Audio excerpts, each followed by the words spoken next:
মানুষের চুল দিয়ে কত ধরনের স্টাইল করা যায় আজকের ভিডিওতে সেটাই দেখাবো। অনেক স্টাইল দেখাবো, পুরো ভিডিওটি দেখতে থাকুন। এই স্টাইলের নাম হচ্ছে বাস্কেট স্টাইল অর্থাৎ ঝুড়ি স্টাইল। এর পরে যে স্টাইল আসবে এটা হচ্ছে গিরগিটি স্টাইল। তো এইরকম স্টাইলগুলো দেখতে হলে পুরো ভিডিওটি দেখতে হবে। মোটামুটি আজকে প্রায় শখানেক স্টাইল দেখাবো।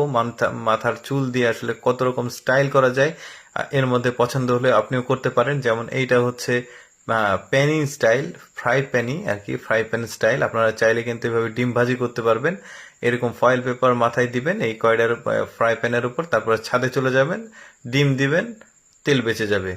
তারপরে যেটা আছে কচ্ছপ স্টাইল, দেখতে পাচ্ছেন এইটা কচ্ছপ স্টাইল। এই যে কচ্ছপ দেখা যাচ্ছে। এরপরে যে স্টাইলটা দেখাবো এটাও এক্সেপশনাল, পাখির বাসায় স্টাইল। দেখতে পাচ্ছেন একটা জলজান্ত পাখি কিন্তু জায়গা নিয়ে নিয়েছে, মাথার উপরে চুলের ভেতরে বাসা বেঁধে ফেলেছে।